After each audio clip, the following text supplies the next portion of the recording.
Hello my dear students, एक बहुत ही latest update related with NEET UG 2025।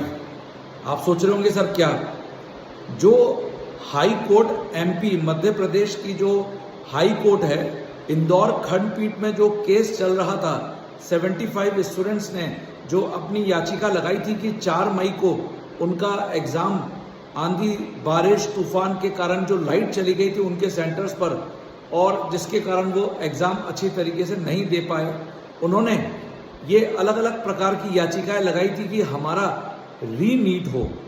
और आज मतलब 30 जून को जो माननीय हाई कोर्ट है, उनके जज साहब ने उन 75 स्टूडेंट्स के फेवर में अपना फैसला सुना दिया है, जिसके कारण एनटीए को हाई कोर्ट ने अब ये बोला है कि आप इन 75 स्टूडेंट्स का रीनीट करवाओ।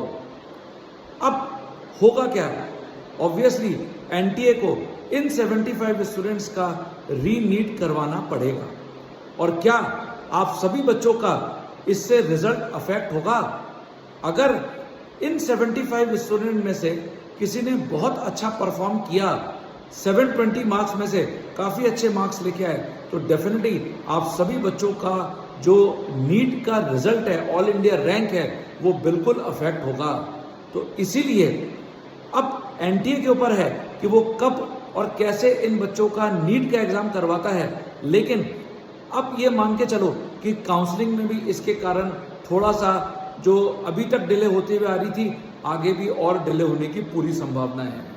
तो है ना एक बहुत इंटरेस्टिंग और इम्पॉर्टेंट अपडेट। मैं भी जैसा गैस कर रहा था कि सिर्फ ग्रेस मार्क्स देकर बच्चों को यहाँ पर इतिश्री कर ली जाएगी, लेकिन जज साहब ने पूरी तरीके से बच्चों के फेवर में एनटीए को ये कड़े शब्दों में कहा है कि इनको, क्योंकि लास्ट जो सुनवाई हुई थी उसमें जज साहब ने लाइट बंद करके भी ये चेक किया था कि क्या देखने में दिक्कत होती है क्या, और बच्चों को जज साहब ने खुद फील किया कि बिल्कुल पढ़ने में देखने में दिक्कत होती है, जिसके कारण आज बच्चों के फेवर में ये निर्णय सुनाया गया है।